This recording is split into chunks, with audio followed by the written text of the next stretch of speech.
손을 대는 자는 다 나음을 얻으니라. 아멘. 1990년대에 유행을 넘어서 현상이라고 할 만큼 읽혔던 책이 하나 있습니다. 바로 무라카미 하루키의 상실의 시대라는 책입니다. 그 책을 읽지 않고는 웬만한 대화에 낄 수가 없었고, 또 그 소설에 나오는 비틀즈의 노래와 또 위대한 개츠비가 새롭게 인기를 끌기도 했다라고 합니다. 저도 궁금해서 그 책을 읽어보았지만 사실 그 책의 소재들은 가만히 살펴보면 그렇게 좋은 내용들은 아니었습니다. 하지만 그럼에도 불구하고 참 많은 사람들이 왜 그렇게 하루키와 상실의 시대에 열광했던 것일까요?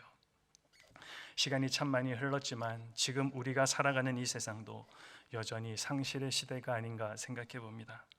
우리도 저마다 무언가의 상실을 경험하며 살아가고 있습니다. 아무리 채우고 또 채워도 채워지지 않는 한쪽 구석이 여전히 뚫려 있는 그 허전함을 경험하며 살아가고 있다라는 것입니다. 무엇 때문에 그렇습니까? 마태는 오늘 본문을 기록하면서 비슷한 단어를 다른 표현으로 반복하여 사용하고 있는 것을 발견하게 됩니다. 어떤 단어입니까? 23절에 저물매라는 단어와 또 25절에 밤사경에라는 표현입니다.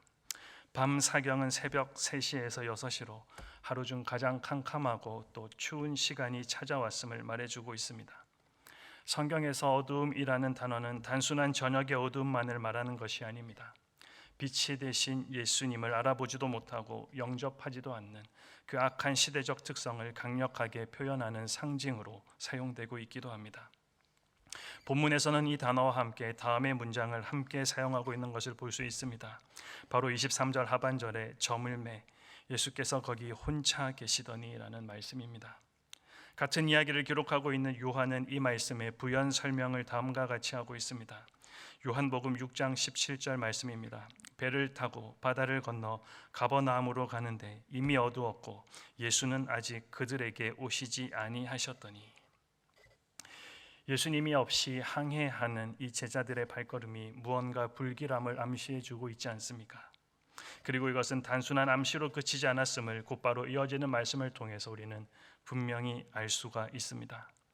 24절 말씀에 배가 이미 육지에서 술이나 떠나서 바람이 거스름으로 물결로 말미암아 고난을 당하더라. 예수님의 제자들 대부분은 어부 출신입니다. 특히 이들이 있는 이 갈릴리 호수길은 소위 말하는 눈 감고도 갈 수 있었던 이들이 바로 그 배에 타고 있었던 자들이었습니다. 그러나 이 항해에서 그들은 거센 바람과 또 파도로 인해서 심한 고통을 당하고 있다. 오늘 성경이 기록하고 있습니다. 이 장면이 우리들에게 무엇을 말해주고 있습니까? 예수님 없는 인생이 바로 이와 같다라는 사실입니다. 예수님이 없는 인생에서 진정한 성공을 기대할 수가 있겠습니까? 예수님이 없는 그 마음이 진정으로 평안함을 얻을 수가 있겠습니까? 예수님이 누구신지 분명히 아는 것 참으로 중요하다 생각합니다. 모든 성경에서 예수님을 묵상할 수 있지만 오늘 본문이 소개하는 예수님을 아는 지식에 우리가 한 걸음 더 나아가기를 원합니다. 그렇다면 예수님은 누구십니까? 먼저 우리 예수님은 기적을 베푸실 수 있는 주님이다라는 사실입니다. 성경은 예수님께서 일으키시는 수많은 기적들을 기록하고 있습니다. 어제 본문에는 보리떡 5덩이와 작은 생선 2마리로 2만여 명을 먹이셨던 오병이어의 기적, 그리고 오늘 본문에는 물리를 걸으시는 기적, 그리고 병자를 치유하시는 기적을 기록하고 있습니다. 우리도 이 땅을 살면서 때론 기적이 필요한 순간들이 있습니다. 안 되는 줄 알지만 내 삶에 꼭 한번 일어났으면 하는 놀라운 기적이 있습니다. 그런데 놀라운 사실은 우리가 믿는 예수님이 그것을 가능케 하실 수 있다라는 사실입니다. 폭풍이 치는 바다를 걸어 제자들에게 오셨던 모습, 베드로를 물 위로 걷게 하셨던 모습, 이것을 가만히 보면 우리에게도 기적을 누리게 해주신다라는 것입니다. 그렇다면 기적을 경험케 하시는 이유는 무엇입니까? 바로 우리의 믿음을 위해서입니다. 베드로가 폭풍이 치는 바다 위로 뛰어내렸던 것은 다름이 아니라 바로 예수님의 말씀을 듣고 난 직후였습니다. 28절과 29절 말씀을 다시 보시면 베드로가 대답하여 이르되 주여 만일 주님이시거든 나를 명하사 물 위로 오라 하소서 하니 오라 하시니 베드로가 배에서 내려 물 위로 걸어서 예수께로 가되. 베드로가 물 위를 걷는 것이 정상입니까? 아니면 물에 빠지는 것이 정상입니까? 사람이 물 위를 걷는 것은 정상적인 모습이 아닙니다. 사람은 물에 들어가면 빠지게 되어 있습니다. 예수님의 말씀만을 듣고 폭풍이 치는 바다 위로 뛰어내렸다라는 것은 이성적인 사람들의 눈으로 본다면 그야말로 제정신이 아님이 틀림이 없습니다. 자연 세계에서는 도저히 있을 수 없는 불가능한 일이기 때문입니다. 그런데 그처럼 불가능해 보이는 일을 한 베드로는 실제로 바다 위를 걸음으로써 그의 행위가 결코 정신 나간 일이 아니라라는 사실을 분명하게 증명해 보였습니다. 믿음이 바로 이런 것이다라는 것입니다. 즉 세상 사람들이 도저히 믿을 수 없는 일들을 믿고 그 믿음을 따라 행동하는 결단이 바로 믿음입니다. 하나님의 말씀을 가감없이 그대로 믿고 그 믿음에 따라 행동하는 것, 그것을 우리는 믿음의 위대한 도전이라고 말합니다. 믿음은 때로 우리들에게 이 도전을 요구합니다.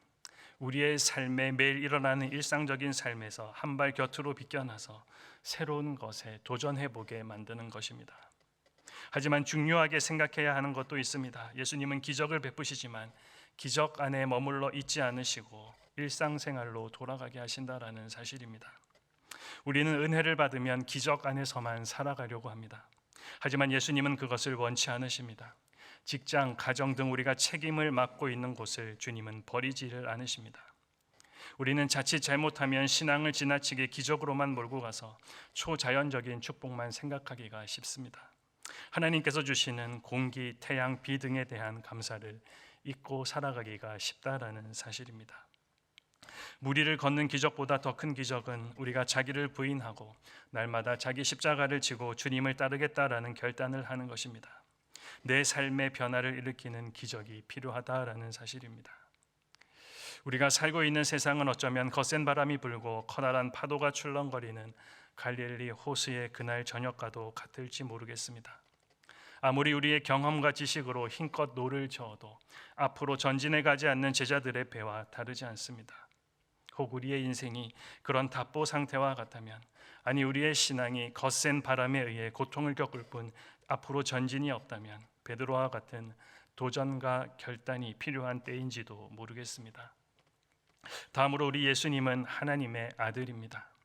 예수님의 기적을 목격한 사람들이 예수님 앞에 절하며 고백한 내용이 바로 진실로 하나님의 아들이로소이다입니다. 예수님의 기적은 놀라움과 함께 메시지가 담겨 있었다라는 것입니다. 바로 출애굽 구원 역사의 재현입니다. 베드로가 예수님께 물 위를 걸어오시도록 청했을 때 예수님께서 오라라고 하시는 모습은 마치 하나님께서 이스라엘 백성들에게 홍해를 건너게 하시는 장면과도 같습니다. 그리고 베드로가 배에서 내려 물 위로 걷는 모습, 또 물에 빠진 베드로를 예수님께서 구해주시는 그 장면은 마치 이스라엘 백성들이 홍해의 바닥을 밟고 걸어가는 모습과도 같습니다. 이 장면을 통해서 마태는 이 글을 읽는 유대인들에게 물 위를 걸으시고 또한 베드로를 물 위로 걷게 하신 그분이 구약에서 이스라엘 백성들을 홍해에서 구원하여 내신 하나님이심을 선포하고 있는 것입니다. 이를 증명하는 것이 27절입니다. 예수께서 즉시 이르시되 안심하라, 나니 두려워하지 말라. 여기 나니라는 헬라어는 에고에이미로서 하나님께서 처음 모세에게 자신의 이름을 알려주셨을 때 사용했던 단어입니다. 그래서 오늘 본문을 읽는 유대인들은 이 에고에이미라는 말을 들을 때 이스라엘 백성들을 애굽에서 구원해내신 구원자 하나님, 전능하신 하나님이라고 듣게 된다라는 것입니다. 기적의 놀라움과 함께 구약을 아는 백성들에게는 그 메시지도 함께 보였을 것이 분명합니다. 그리고 이 모든 것이 합하여 나온 고백이 바로 진실로 하나님의 아들이로소이다입니다. 이 고백이 우리의 고백이 되어야 하겠습니다. 우리 예수님은 십자가와 부활로 출애굽을 넘어서 진정한 구원을 우리들에게 선물하시는 하나님의 아들이 되시기 때문입니다. 마지막으로 우리 예수님은 기도하시는 주님이십니다. 오늘 본문에서 놓쳐서는 안 되는 중요한 장면입니다. 바로 23절입니다. 예수님은 늘 기도하시는 분이셨음을 우리는 볼 수가 있습니다. 히브리 기자도 예수님 삶 전체가 고통이었고 또한 그 고통 가운데서 기도하는 삶이었다고 우리들에게 말해줍니다. 히브리서 5장 7절 말씀입니다. 그는 육체에 계실 때에 자기를 죽음에서 능히 구원하실 이에게 심한 통곡과 눈물로 간구와 소원을 올렸고 그의 경건하심으로 말미암아 들으심을 얻었느니라. 통곡과 눈물이 예수님이 경험하시는 일상이었음을 히브리 저자가 우리들에게 말해주고 있습니다.